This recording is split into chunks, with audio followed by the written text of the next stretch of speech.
until the coming of the salvation that is ready to be revealed in the last time. Okay, Peter. God's power in this life is on this list, at least it would seem. God's power. I need God's power in my life a lot of times right now. Everybody feels that right now. But where's God sometimes? Where is God when things are happening, when there's a disaster? Where is God? Let's put this more in perspective. Go back to Psalm 28 one more time. Psalm 28. Here is another promise of God in the Psalms. Another wonderful psalm to remember, to recite before God at times. Psalm 28, picking up in verse 7. It says, "The Lord is my strength and my shield. My heart trusts in him, and I am helped. My heart leaps for joy, and I will give thanks to him in song.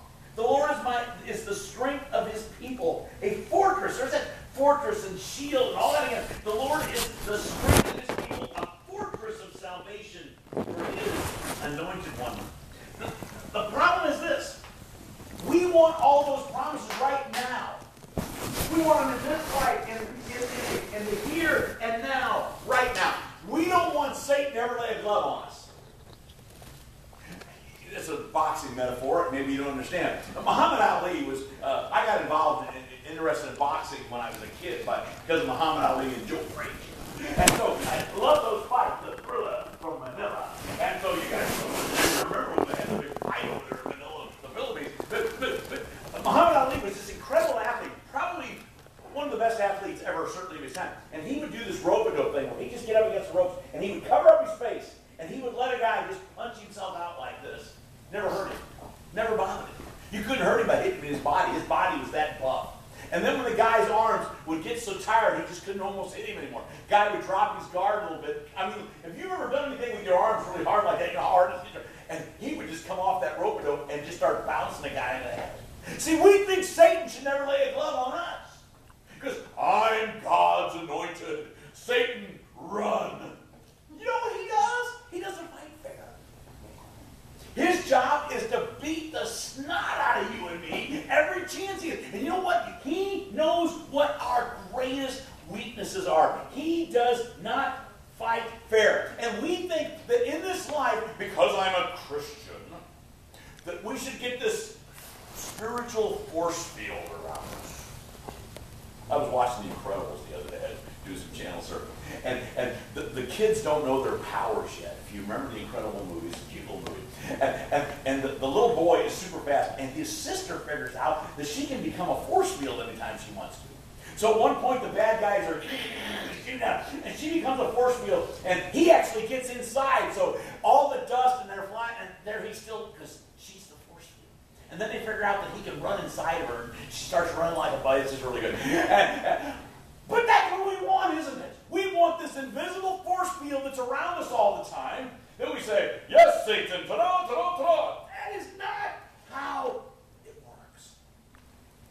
Look what Jesus said in Matthew, the 10th chapter. Matthew, 10th chapter.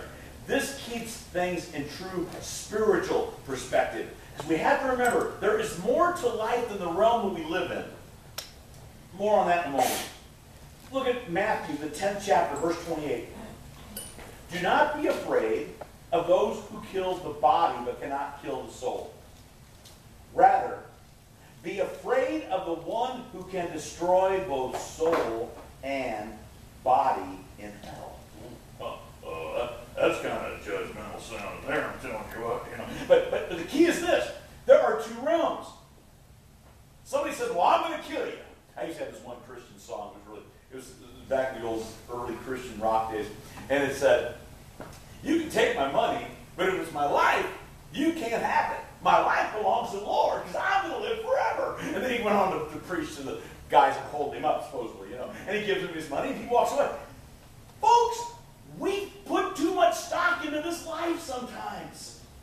It's all about how we're going to get through this.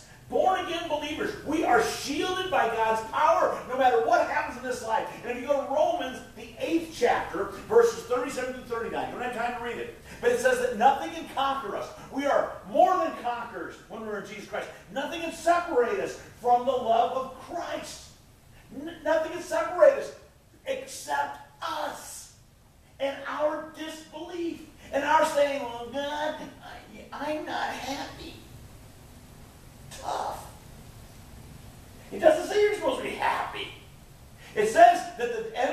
attack you. And then if you realize that God is your shield and and all this, that you will have joy inside of you. That's where the fight comes in. God's eternal power is always there. Nothing can separate us from his eternal power except our lack of faith. When we place our faith in Jesus, we're guaranteed our eternal home with him. Folks, never forget that. No matter how bad things are, no matter what happens to your body, never forget, nothing can separate you from the love of Christ. Don't ever forget that. But also remember this next facet. Secondly, that those walking in Jesus are still going to face trials and hardship. Those walking in Jesus are still going to face trials and hardship. Now, before we get into this discussion, I need to define the difference between trials and penalties. Trials and penalties. Remember, decisions have consequences. Decisions mean something, correct? Remember that. Decisions have consequences. Decisions mean something. Make a bad decision, and you will pay a penalty. When we make a bad decision, we pay a penalty. That is not a trial or a hardship. Listen, very, very carefully. We get this messed up so much. Peter makes this very clear in the same letter. Now, just turn over to the next one. 1 Peter chapter 2. 1 Peter chapter 2. Look at verse 13 and 14. Submit yourselves for the Lord's sake to every authority instituted among men, whether to the king as the supreme authority, or to the governor who are sent by him, meaning the king, to punish those who do wrong and to commend those who do right. Now, okay, so listen to the king, listen to the governor. Okay? In this case, the president, the governor, and whoever else. Jump down verse 19. For it is commendable if a man bears up under the pain of unjust suffering because he is conscious of God. Now, how is it to yourself if you see a me doing wrong? But if you suffer for doing good and you endure, it is commendable before God. To this you were called because Christ suffered for you, leaving you an example that you should follow in his steps. Now, if we break a law, there's a penalty. Today, Susan and I were in the official vehicle of the Adventure Christian Church. We're driving down Sperry with the trailer on. And we're doing 35 miles an hour, get this, in a 35 mile. I realize the novelty. This crazy beast in this white Mitsubishi Eclipse, sorry, my car guy, flies around the right 50 plus miles an hour in the 35 zone, okay, to go to McDonald's. Because I was betting, I didn't tell you this, but I'm betting, I thought, I turn around this corner, I'm going to make a left onto Ward Avenue, and they're going to be in the McDonald's parking lot. And I thought the drive up, no, they were going inside. I feel sorry for people inside. See where I was like, I got to have my coffee. What is so important? You have to drive 50 miles an hour down Sperry Avenue with a 35 mile an hour zone. Now listen, if the cop whacked him, who'd be the bad guy there? Oh, the cop. He didn't know I needed my fix of my mocha, whatever. I don't even know what yours. They're fancy. Sweet tea. Sweet? Oh, sweet. Okay, got me there. Okay, I gotta have my sweet tea. Yeah. So, the policeman is the bad person. Why? They made a decision to go over the speed limit and they get caught. Now you're driving down a road and you're flying down the road and there's one of those yellow signs that goes like this. And it says 15 mph. What does that mean? 15 mile an hour turn. You take it at 80. Do you know you're violating a law? Forget what it says on the sign. You're violating the law of physics.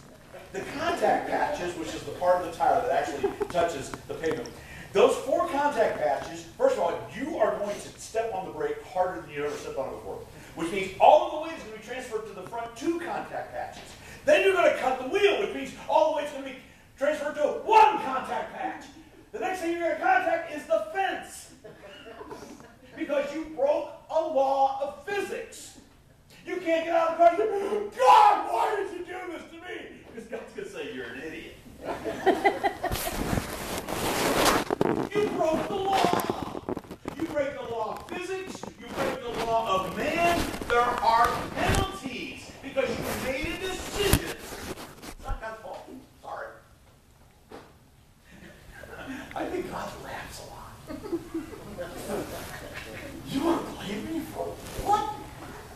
puts his finger in it and really has fun. God's got a great sense of humor, folks. I just got to tell you that. But I need you to understand something. Cheat on your taxes, you go to jail. It's not God's fault you cheated. Decide you're going to jump off a roof.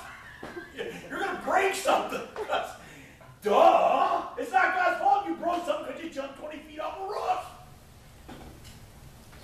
But now Jesus suffered on the cross for being perfect. Do you have that in your head? Did he do anything to... They couldn't find anything to accuse him of other than he said he was God's son. Duh. I believe that. But that's what he got crucified for. They crucified Jesus. He suffered because he was the perfect man. And then he warns those who walk after him that guess what? You're going to suffer too. Okay? It's kind of fair. Jesus lays it up there for you. But remember, the difference between suffering, trials, and penalties is what is behind them. Keep your finger here in 1 Peter, but go to John 15. The Gospel of John, the 15th chapter. This is some of the last teachings of Jesus again before he goes to the cross. This is at the Last Supper that he teaches these things to his disciples. John, the 15th chapter, we pick it up in verse 20. Here's what he says. Remember the words I spoke to you. In other words, this was a constant teaching. Follow me? This wasn't the first time he taught it. This was a constant teaching. Remember the words I spoke to you. No servant is greater than his master. If they persecute you, they will persecute you also. Now, does that feel real good? No, it doesn't feel real good. If they obey my teaching, they will obey yours also. They will treat you this way because of my name. For they do not know the one who sent me.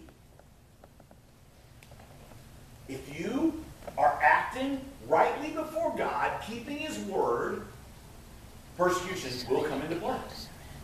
Okay? You don't always get these blessings. Where was Jeremiah for telling the message of God? In a cistern in mud up to his waist. And he told them, don't go to Egypt. Guess what they did? Literally. They bound him and took him to Egypt with them. And he goes, by the way, we're all going to die there. He didn't want to go. He was persecuted for doing what is right. And when you're acting in faith, being a good witness, loving those around you, persecution will come. We'll go back to 1 Peter. This time, chapter 1, verse 6. Chapter 1, verse 6. In this you greatly rejoice. For now for a little while, you may have had to suffer grief in all kinds of trials. I don't know if I was right. Why did I take that? I would say, though you're suffering right now, it's because you're some kind of a loser, and no. You can do the exact thing God calls you to do and suffer trials.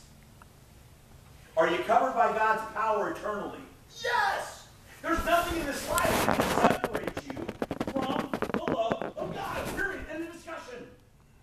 But we may have to suffer for Christ in this life, just like our Lord did at the hands of evil men. And it's very important for us to remember that this all points to the cross. Look at verse 7.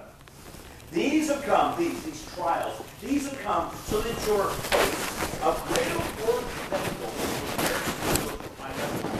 may be proved genuine, and may result in praise, glory, and honor when Jesus is revealed. See, the suffering will lead to greater reward for us. But do we like that?